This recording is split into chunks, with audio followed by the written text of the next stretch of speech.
Okay, guys, in this hour, we will continue in the usability issues and we will switch to human sensory capabilities in the coming minutes.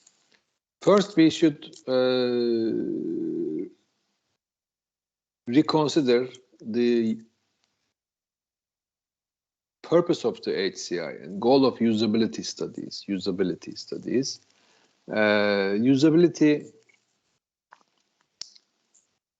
is easy to use, not easy, but functional as well, etc. So, and pleasing. And goal of usability studies, therefore, has three legs. The first leg is effectiveness, second leg is efficiency, and the third leg is satisfaction. Effectiveness is the accuracy and completeness with which users achieve specified goals. Do we have required functionality? So do we have a functioning system? That is what effectiveness is. When you switch to Turkish, effectiveness is a subjective term. And it is related to quality and speed sometimes. But in usability, in terms of usability, effectiveness means, is it functioning? Is it functioning so that it performs the advertised tasks? Because user interface without effectiveness is unthinkable. Therefore, it has to be effective. It has to be functioning fine. Second is the efficiency. It is functioning, but how difficult it is. How difficult means twofold. It is physical and mental resources expanded in relation to the accuracy and completeness with which users achieve their goals. For example, it is functioning, but it is not that accurate. In order to make it accurate, you need to put more effort, many difficulties. So that is not efficient. Or you get tired of using it. It is too tedious, too many things to click to do one simple task. So that means efficiency. So less number of clicks is more efficient usually. Also mentally efficient. If it is difficult to understand, such as the firewall example, as you have seen in the previous class, efficiency is low because it requires mental understanding, additional mental load that reduces the efficiency. At the end of the day, your brain get tired. Third is the satisfaction, the comfort and acceptability of the use and the skin, etc. So if the user interface is nice, then it is good. I have posted a video in the class group in the Teams platform. Did you watch it?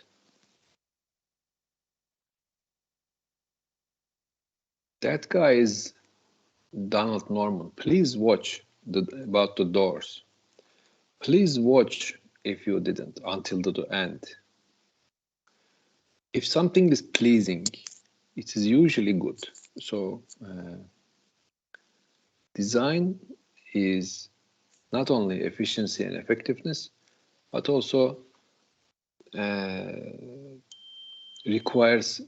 requires satisfaction. Okay. So from time to time, we will come back to these three principles.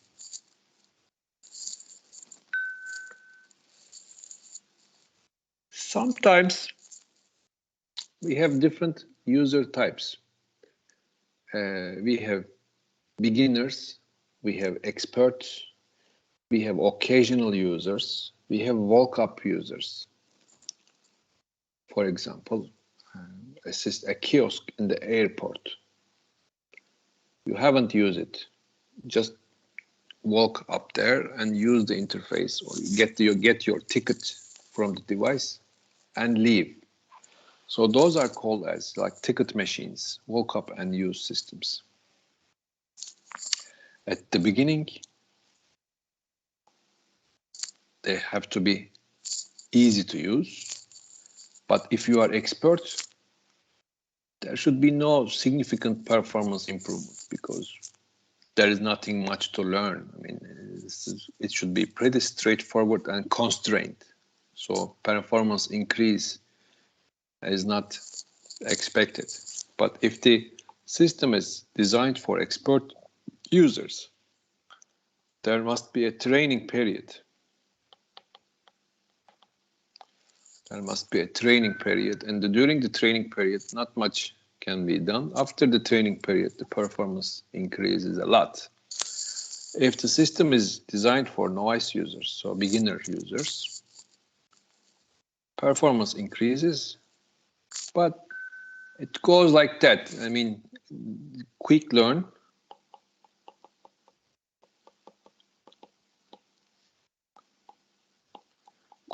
curve, but it is like self-learning. But performance, because not for expert users, the system is not designed for expert users. It does not have interesting features that speed up the operation with the expert users, like shortcuts, etc. So performance increase is not that much after you learn it. So keep in mind that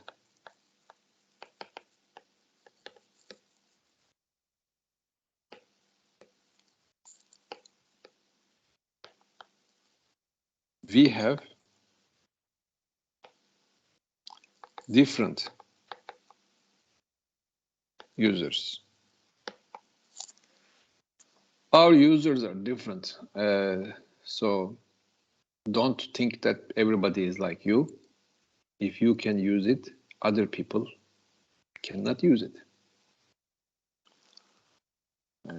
So it may be due to prejudices, language, vision, intelligence, brain. Sometimes it is dark. Sometimes the person is drunk. Sometimes it is child. Sometimes it is too old, cannot hear. Sometimes cannot see. So sometimes mentally problematic, etc. So users are different. Therefore, our goal is to create products that should be used effectively, efficiently, and with the satisfaction by the user. In your other classes, we study operating systems, algorithms, neural networks, and deep learning, etc. All of them are for human use. So at the end, they come up as products and services to be used by users. So one way or another, they will interact with the users, and you will need an interface design and interface operation. And that seriously affects the success of the system, because unless it is a routing device working by itself, it interacts. Even if it is a router, it has a configuration panel. That configuration panel usability affects the performance of the router, because 50% of the router performance is the configuration rather than the performance of the router itself. So good configuration is only possible with good interface. In order to reach to this goal, effectiveness, efficiency, and satisfaction, we need to understand the following. We need to understand the human, both psychologically and physically.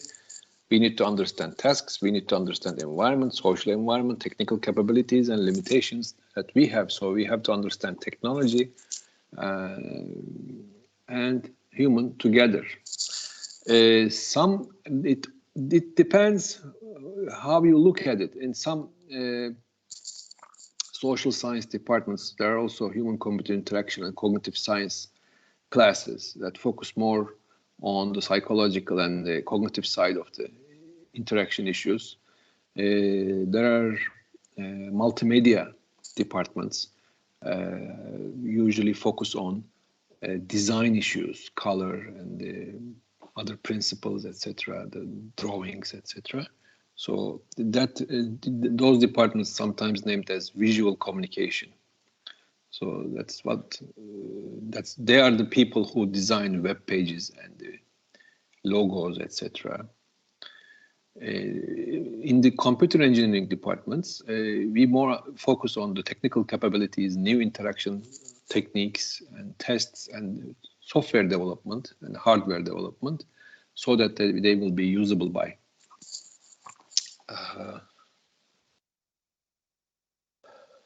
the user. So in big companies like in Apple or Google, whatever, people like us, people from the cognitive science, people from visual communication, they work together as a team. But from our perspective, as a computer engineer, we will focus on the sides, we will focus on the things that are mostly needed for your future career.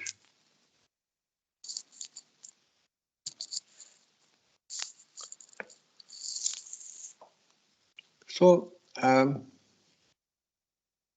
one of the first things that we have to study is the human perception and motor capacity. We have a limit. So when we are developing a software or hardware or product, they will be successful only if they are used by the consumers. If they are not used, we call it as unsuccessful. Therefore, user vision, hearing, and physical limitations of the motor neuron system. So how you respond, how much you can click, etc. These are the issues that needs to be studied by us. One disease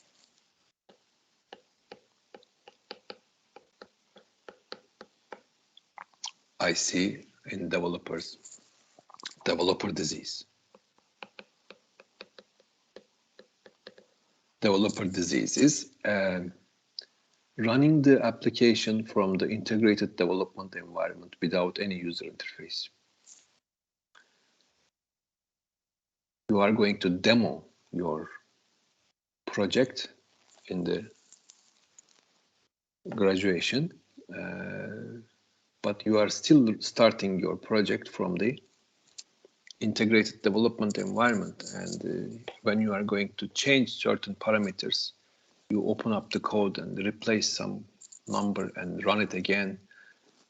That is unacceptable. That is really unacceptable. Even if it's a test trial application, you need to have a user interface, even a text user interface in the console, so that it will start and stop and change certain parameters, etc. So don't start your application from the code development or environment. That's a disease we see recently, and also that's a disease seen in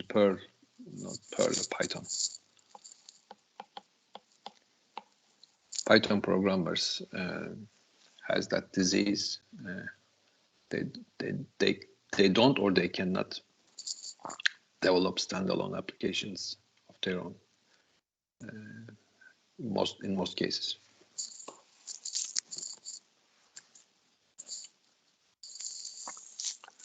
Okay, so you are watching me from the screen and attending this class, and probably you are not blind. Some of you, since we have 29 people, it's 1 in 10. We might have 2 or 3 colorblind person among us.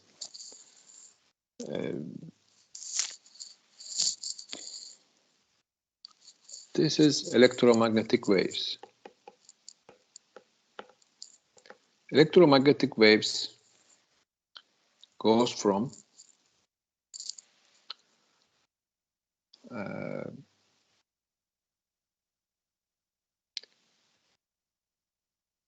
50 hertz.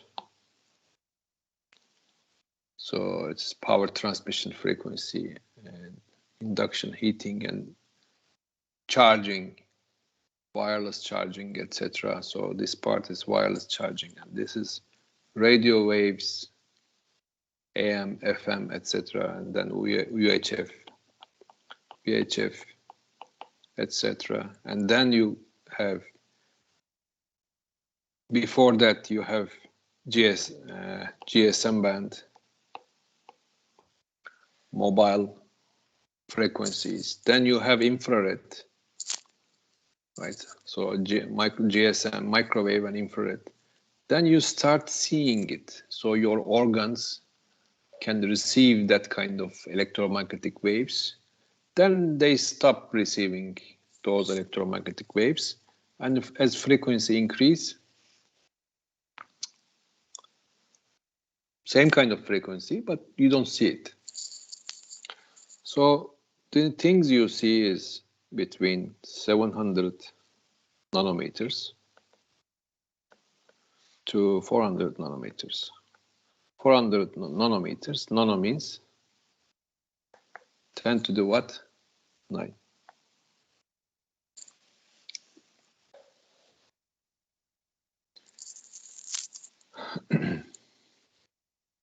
So that much radio wave can be seen by. So this makes you understand that there is no red color, there is no green color, there is no yellow or blue colors. What happened to ana renkler?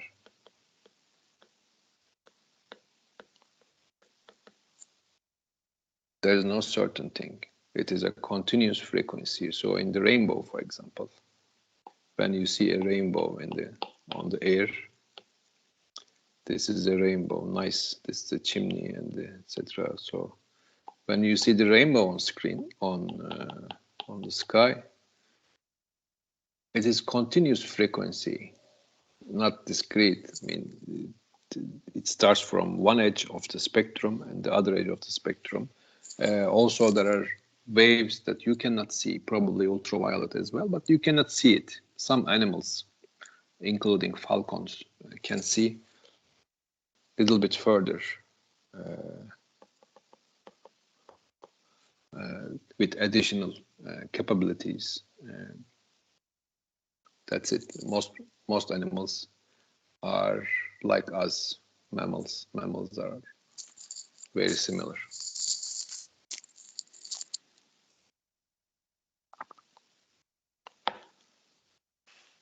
So let's focus on the spectrum.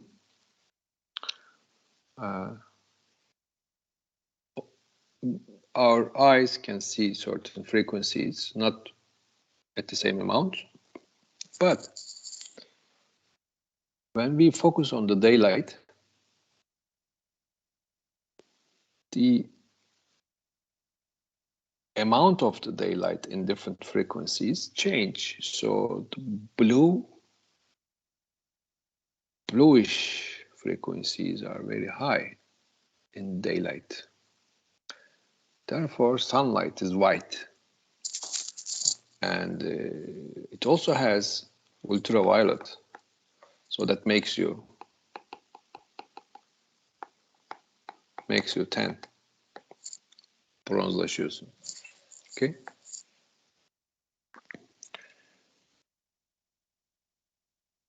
The infrared is there, but not that much. I mean, relatively similar amounts and continuous.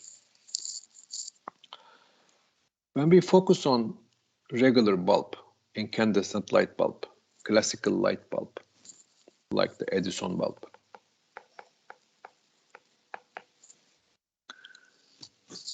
infrared content is much. Then, as wavelength decreases and frequency increases, as you go through blue and violet, amount decreases. So we see those lights as reddish and orangish, and also heat content. There is a lot of heat here. 80% of the energy is dissipated as heat. So they are inefficient illuminators, actually. When we focus on LED, in the next slide, when we focus on fluorescent tube, something is here, then here, different peaks. Those peaks are related to gas discharge. As you may remember from your chemistry classes, electrons move up and down in orbits. In quantum theory, it is a little bit different, but same principle. Electrons go up and down in the orbit, and they change their states. They get excited and they get reduced. So fluorescent lamps work on that principle using gases. Excited gas atoms are excited, and electron levels are increased, and the electron is carried to the other side, and then as they get passed from one side to another from the fluorescent lamp, they get excited and they want to reduce their state, and they reduce their state to a lower level by emitting a photon, which is light. And that light frequency is related to the type of the gas because of the atomic structure and level changes between upper orbit and lower orbit. So each atom has different property, and therefore, depending on the gases inside, you have peaks here. And therefore, by using spectrometers, you can understand which type of gases actually available in the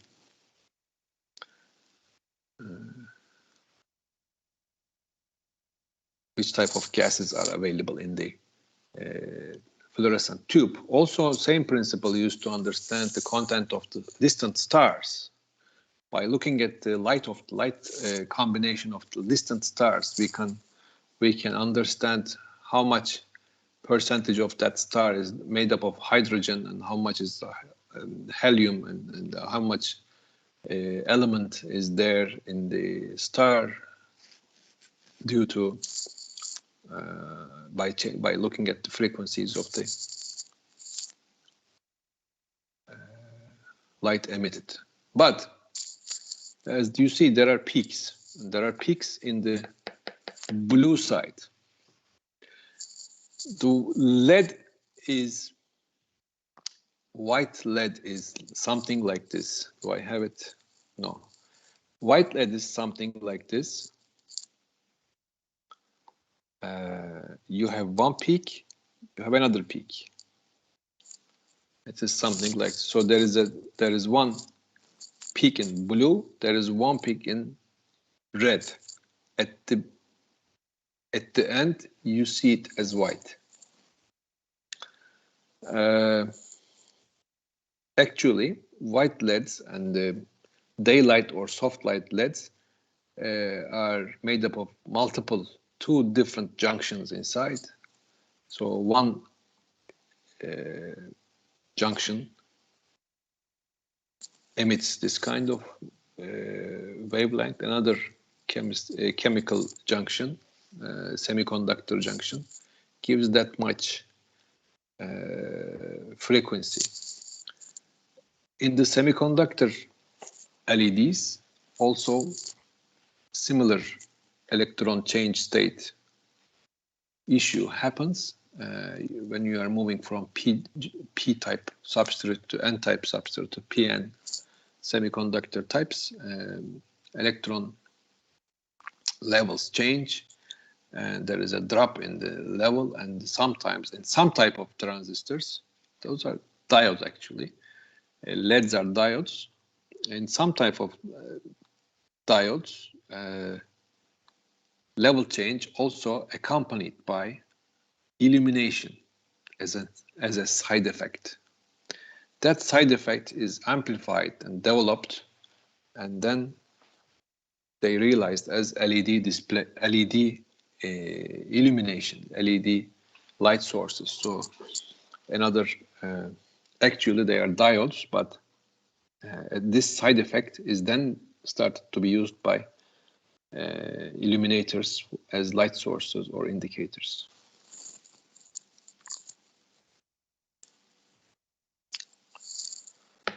In order to see something, this is your eye. This is the light source. This light source is, for example, an incandescent light source, Edison bulb. It has certain wavelength frequency, and this object has a color. Some part is absorbed, some part is reflected. You see the reflected part and then you perceive it. So if you illuminate it with a different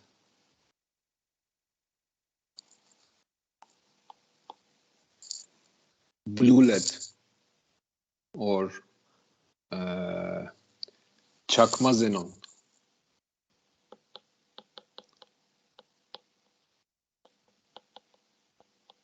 which is very poor color, like bluish lamps that you see in street cars, aftermarket changes. They have very bad frequency response. So although they illuminate, your eyes cannot see that kind of light very well. So illumination is too much per watt and the lumen, etc. But you can see it, although it looks nice as color, bluish.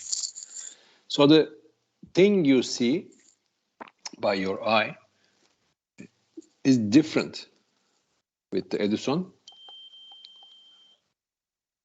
with the LED, with the fluoro, with the xenon, or çakma xenon. Okay, çakma xenon is LED actually. Regular xenon is gas discharge like fluorescent. And also there's halogen. Halogen is similar to Edison, but little bit flatter. Best one is the halogen color for the human eye. So anything that is close to halogen is preferred.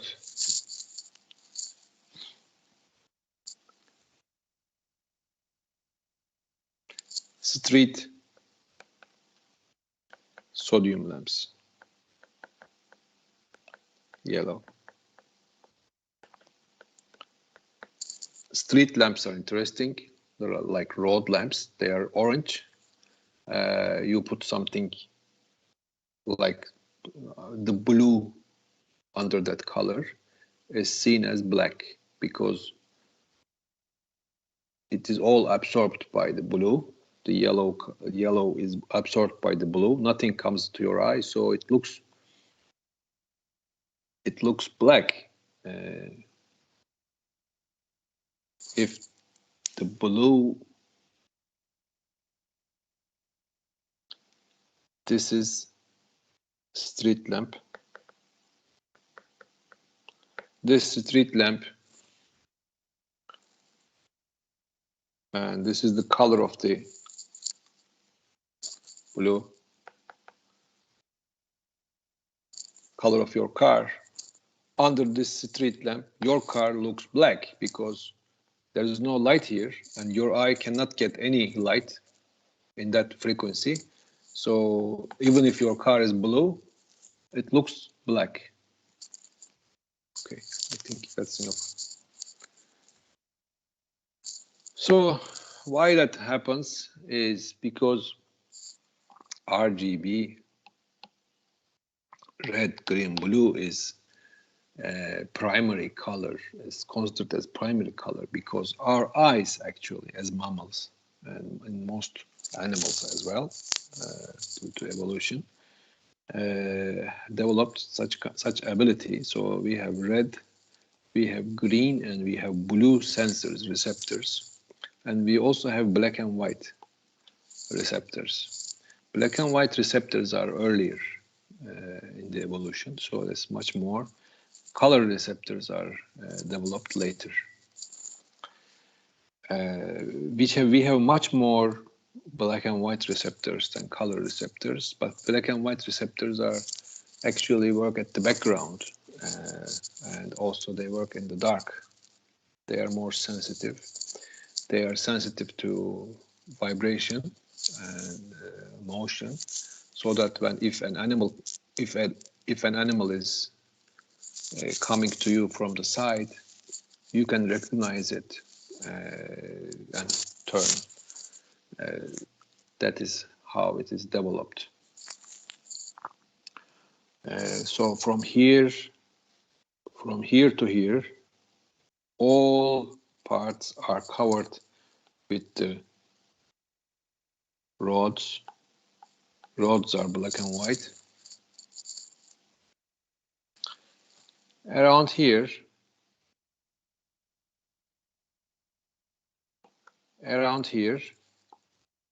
more color receptors are there. So they only, here they are less.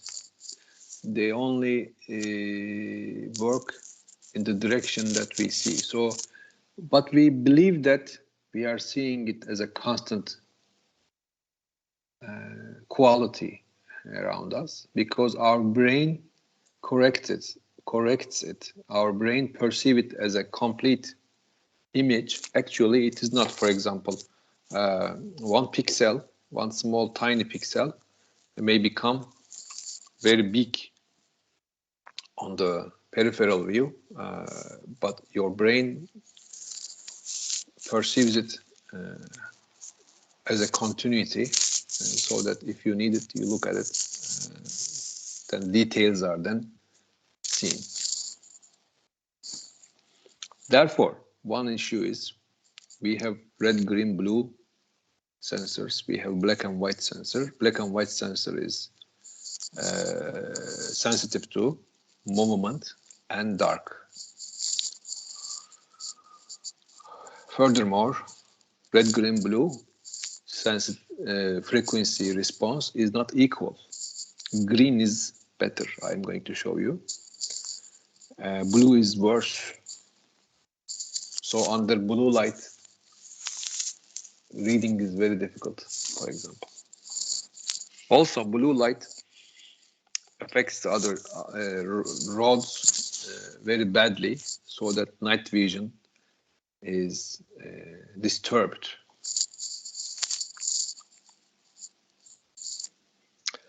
Furthermore, you need to rotate your eye in order to see, because you need to use this fovea, this part. This part is important. Other parts are not that important. It is only complementary complementary.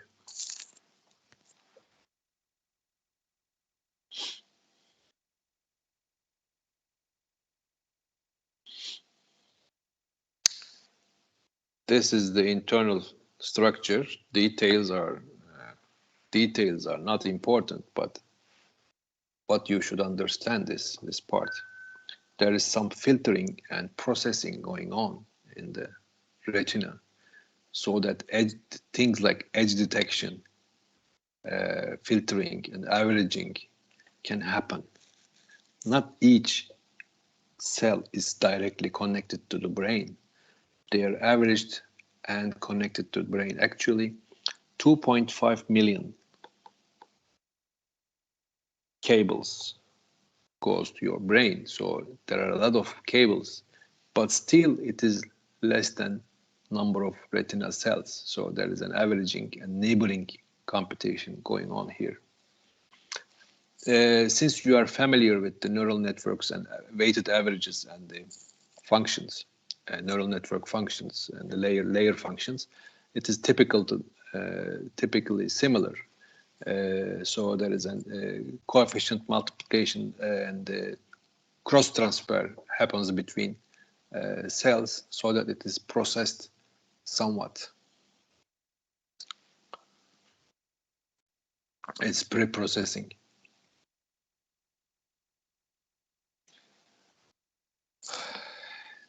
This is here for the reference. You are not responsible actually, but for external information.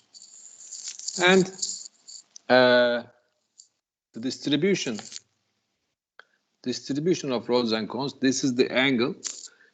See, this is the 80 degrees and 70 degrees. So it is very wide from here to here. At the center, at the fovea,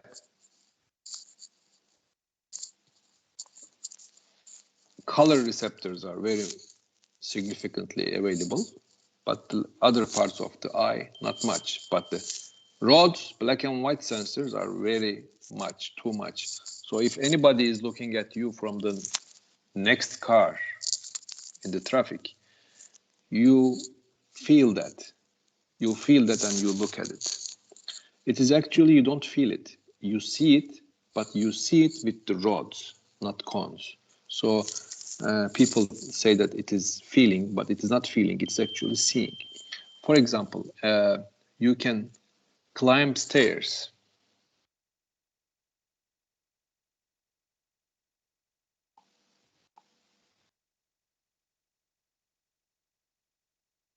You can climb stairs, right? In the dark, and stairs finish. In the dark, you have problems here. You keep putting your foot, but there is no stairs, and it's very dangerous. But during the day, you don't look down. You don't look down, but you can climb stairs because your background processing sees the ground. So you keep seeing the ground as you walk, even if you don't look at it. So that's what we call peripheral vision. This is all peripheral vision. Therefore,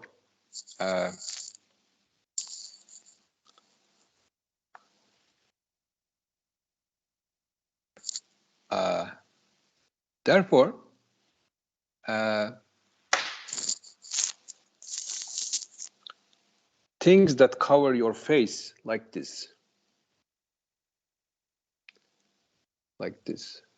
is very dangerous because that is one type of headscarf used in Turkey is very dangerous because it prevents the peripheral vision.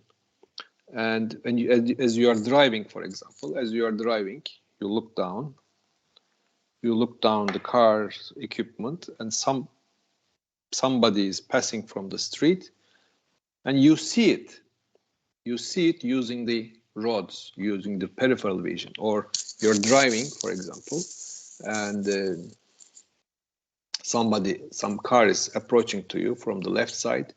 You see it with your peripheral vision. You see the things on the mirrors with your peripheral vision. You don't have to look at it. But if you cover it like this with the glasses or with the hair or with the headscarf, whatever, you have to move your head. You have to look at it, and it is unacceptable, and it causes traffic accidents and etc. Problems. Also, it causes problems as pedestrian, because you don't see cars coming from the side. You have to look at it, and it is impossible to look at every place. So you need to keep your peripheral vision open. So don't wear that big glasses. Big glasses are also dangerous, and the big hairs are also dangerous. So please cut your hairs and put your headscarves back like this.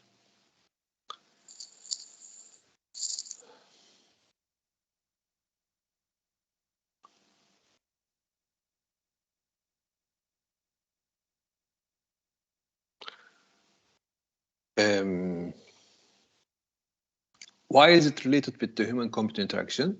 It is important because some messaging is coming and going in our daily lives, and house equipment is trying to give us messages, and the equipments in the car are also trying to interact with us. They're all trying to interact with us, and we are not looking at them. So we need to make use of the theoretical principles to let them interact properly with us using these information. It is very important. I am going to give examples later on this. So we have three types of sensors in the eye. This is, as I said, sensitivity is not equal. So blue sensitivity is very low. Green sensitivity is best. Red sensitivity is also nice. Also, red sensitivity is a lot wider than green and blue. So red sensitivity is probably an earlier color sensitivity developed in the human eye. The sensitivities these are band pass filters. If you have signal processing background, signal processing class you have taken, right? We started giving it several years ago. So in the band pass filter,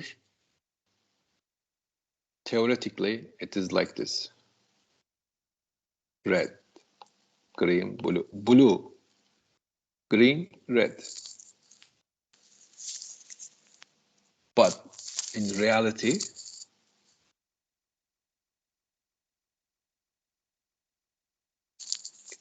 like this. More correctly, it is blue, it is red, it is green, and it is red, something like this. So this is reality, this is theory. Theory is on the left, reality is on the right. So that is the sensitivity of our eye cells. And based on the frequency that you get on the cells, related neurons are the related retinal cells are stimulated with the proportional amount. So if it is here, it is stimulated much more. If it is here, it is stimulated less. So less stimulation means less, that much color is received. For example, if some orange light is coming, this much stimulation for the red cells and this much stimulation for the green cells, and no stimulation for the blue cells are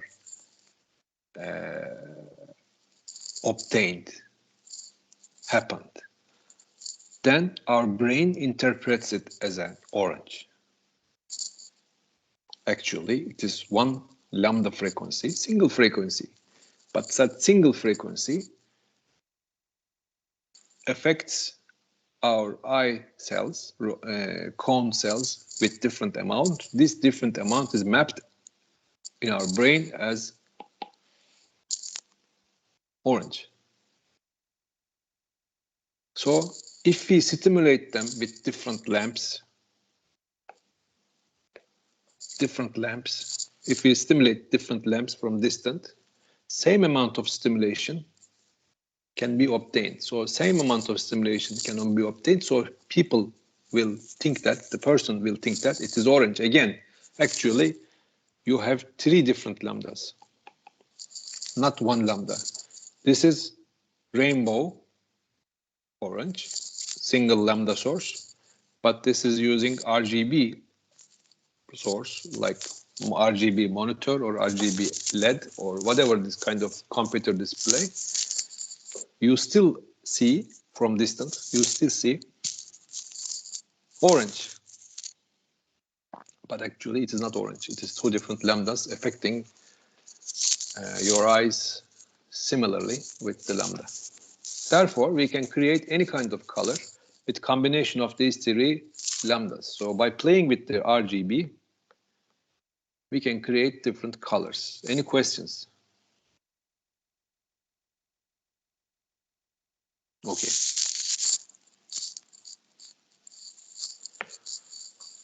So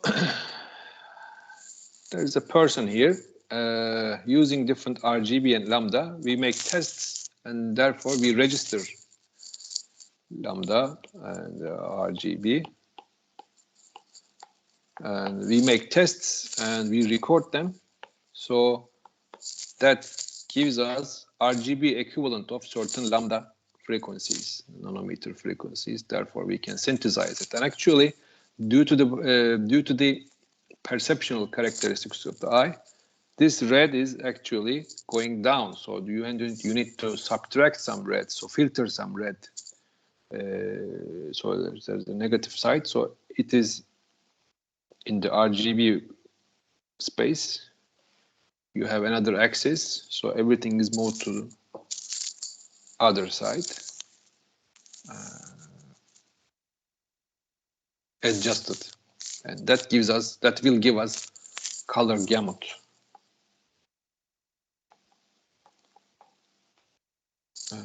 Of a certain display, this kind of display. And human eye can differentiate about 10 nanometers around edges and 2 nanometers, 2 nanometer wave differences in the visible spectrum.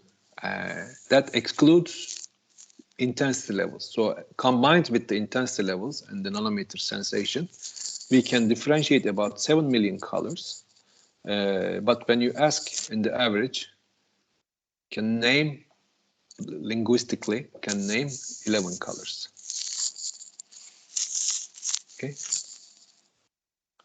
So this is what color gamut I was talking about. So when you close up a TV, a regular old TV, RGBs are available. RGBs are seen on LCD. Also the same.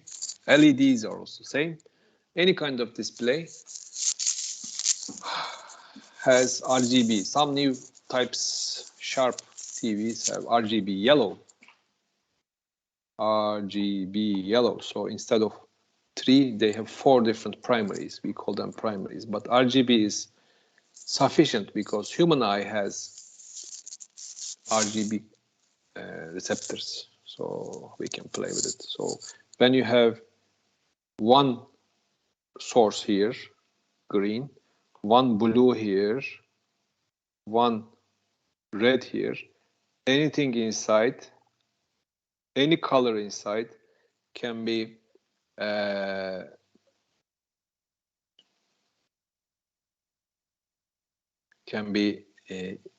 implemented by linear combination of those amounts. Since these are not perfect, these are real values.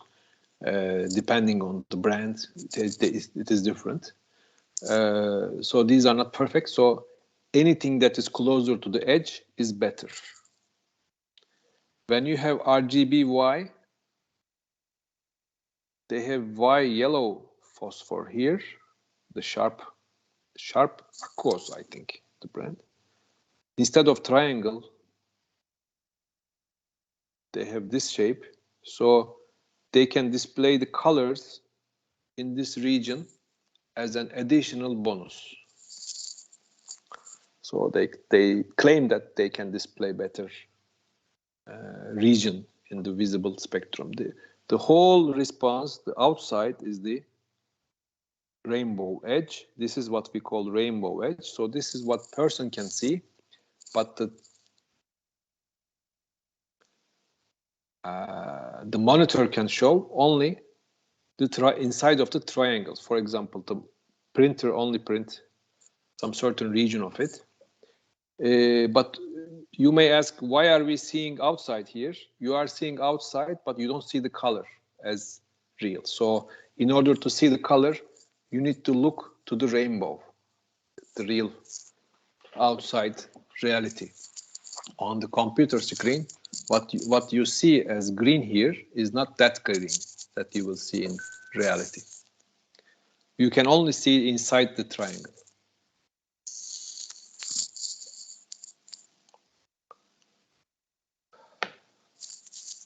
There are blind spots in our eyes, the left and right.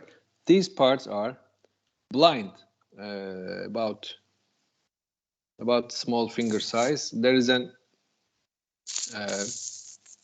experiment, kör nokta deneyi. There is a blind eye experiment. You write something to the paper. You write something to the paper and move it in a certain position. Suddenly, the letter you write disappears. You cannot write. You cannot read it. So that part is empty. But our brains close the gap. The brains close the gap. Therefore, you don't feel that blind spot as a dark spot on the computer screen. So it is dark spot on the computer screen, but you don't see it.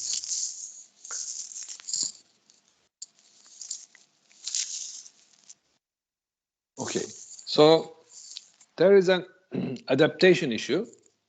When the amount of light changes, human eye adapts with the size of the iris, the amount of light adjustment. Also the retina, electrically, retina also adjusts itself.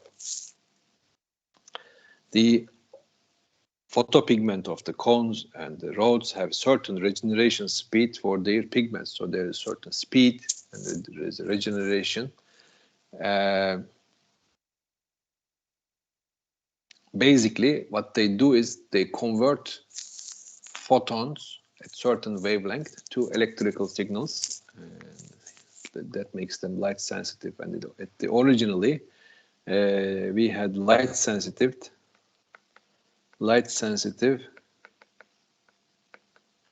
bacteria.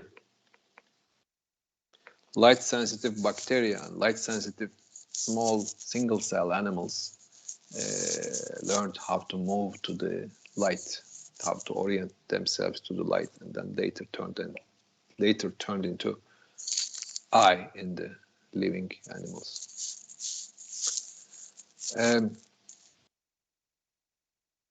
It takes time to adapt, therefore adaptation changes,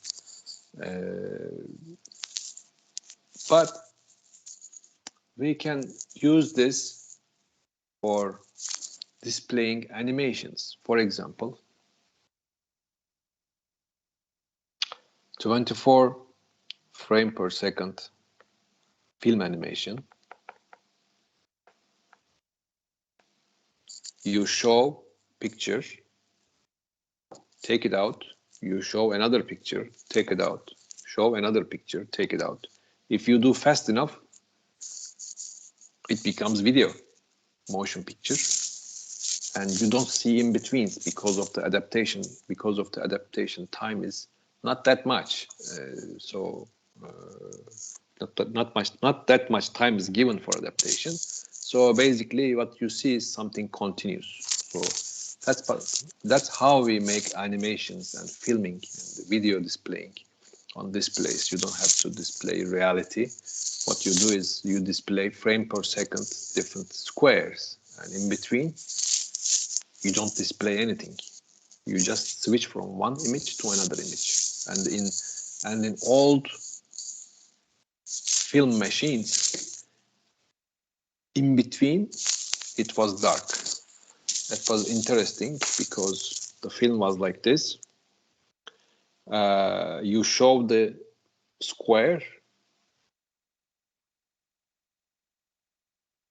turn off, move the film, turn on again, turn off, move the film, turn on again, turn off, move the film, turn on again. You don't swipe the film continuously. Move, stop, open, close, move, open, close. So that's how old film machines work. And that's why you hear certain tick, tick, tick, tick, tick, tick sound in those film machines in historical or certain films and mechanical display, mechanical film machines. 24 frames per second, you move, show, stop, and move. Again, in between, it was dark. Since human eye has adaptation time, what you see is continuous. In the human eye, we have additional functions implemented, such as edge enhancement, color separation, data reduction, and movement detection. So a lot of detection going on in the eye before it goes to brain. And interestingly,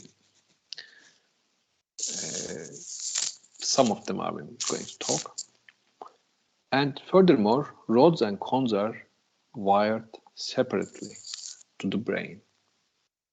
So color vision and peripheral vision, peripheral vision, are wired separately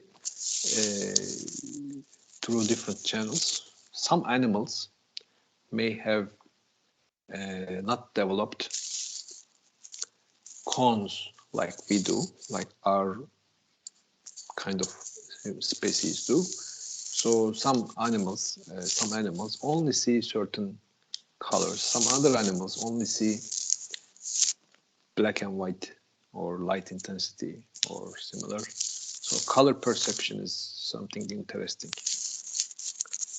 Also, insects have different type of eye. Each eye has multiple eyes. They have multiple eyes, and each eye has single lens. And instead of developing a big lens with the big retina, they have multiple eyes, like thousands of eyes, with 1,000 lenses, each looking at one direction. So at the end, their brain constructs the image by combining the information coming from different eyes individually, rather than individual cells. They have different small eyes. It's a grid. This is what edge enhancement, like neural network, happens in the eye. So you have no light here and light here, and there is a boundary. In the boundary, due to subtraction and addition operations, this edge is enhanced. So boundaries are perceived much better automatically in the retina. We call it as lateral inhibition.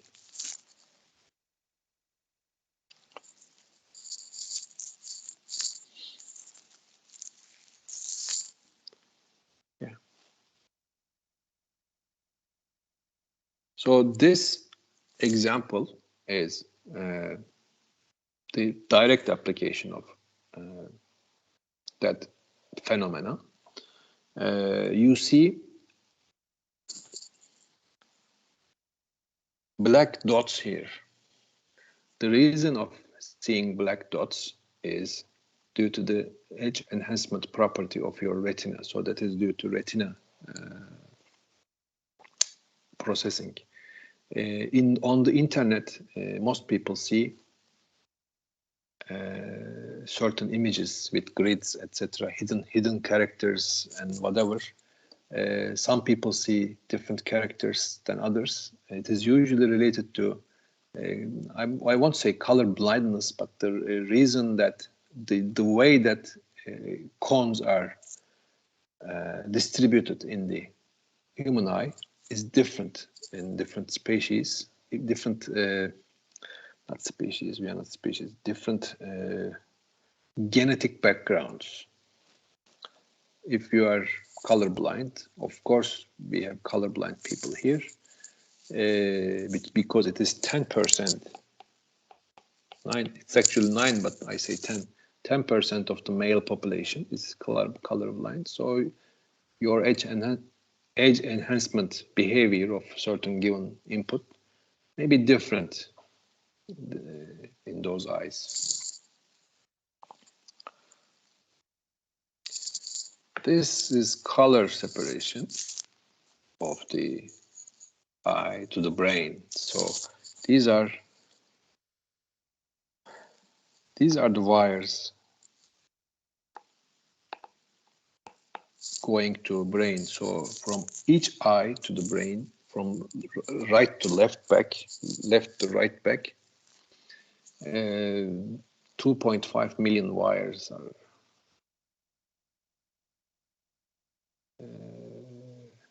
going from the cones. From the rods, that's additional. Instead of connecting red, green, blue directly to the brain, what happened is by combining red, green, blue, there is an intensity information, and by subtracting each of them from the luminance, from the total, you have red, green, and yellow, blue channel in the wire. This is in our brain. So your brain reconstructs this. Why this is so? Because in the early days, you didn't have color capability, and these differences are not that great. So you were able to see in black and white. So black and white capable brains can accept that kind of information. Using the difference, these are slowly developed, so you become capable of color vision later. Exact same principle is used in color television broadcasting, so that earlier black and white televisions are also capable of receiving black and white broadcast, and NTSC broadcasting system used in the United States have been using exactly this. They have red-green channel and yellow-blue channel and luminance channel. And if your television was black and white, it was only using luminance channel. If your television is color TV, it also understands these additional channels.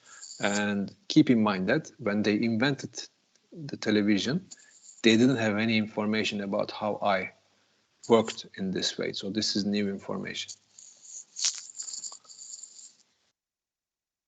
So how we do this? What is these too many biological things about? We don't entirely rely on color in the interfaces, because color is not visible by everybody. We map colors with meaningful associations. And usually red is associated with blood, and the blood is in the Western society due to wars, etc. blood is considered as a bad thing. In the Eastern societies in China, red is good. So red is not directly associated with the danger.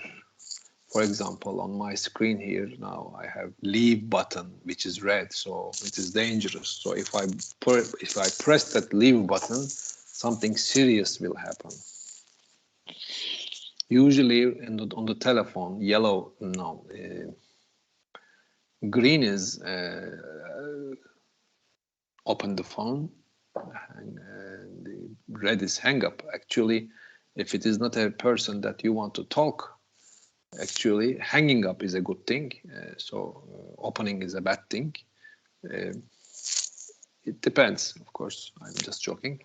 Usually, green and blue is associated with the good things, and the red and the flashy colors and the yellow is associated with danger and warning, etc. So this became global standard, and also there are biological reasons behind it. So red insects, for example, are dangerous. So red animals have usually poisonous animals, so you stay away from that in most animal places. But reds are also associated with the fruits, etc.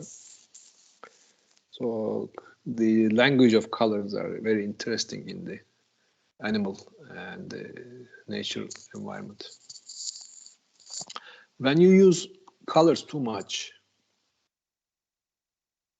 we call it as color noise. So people make web pages with too many colors in the presentations, too many colors in the presentations. Each slide is different color, and you have drawing block diagrams. Block diagrams have different color. I'm asking, why do you have that different color? What is the purpose? It's just for decoration. So it is bad, just for decoration. Too many colors is bad. So also we should focus on colorblind people. So it is not rare. It is not a rare thing. It is a very common thing, and many colorblind people doesn't even know that they are colorblind until they get screened for driving license. If driving license test is done properly. Again, color is used for indication of something interesting, something dangerous, something important, something more powerful, etc. So this is an example. So, for example, this is pulsating things, and the instantaneous buttons are on the left, continuous buttons are on the right, for example, in the kitchen appliance. There is an ANSI. This is the thing I can find in the standard of colors in 1998. Color meaning and the use. Red is usually associated with the danger and stop, emergency, stop, quit, etc. And orange and orange red is biosafety. Yellow is caution. Orange is warning. Green is good safety. Blue is more information, like road signs, etc. Black, white, yellow, black, white, black, yellow, those are boundaries. And the purple, colors like purple, magenta, and other third colors are usually used for caution and interesting functions. In the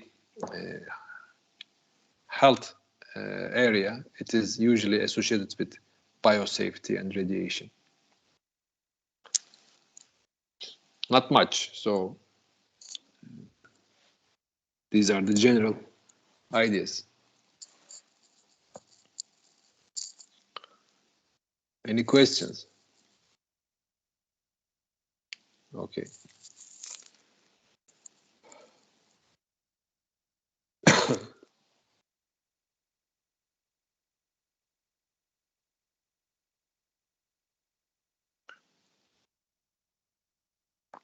Do you want to give a break? Last break? Yes, we can. Okay. Let's come back Let's come back. No, yeah, let's come back in 10 minutes. Okay.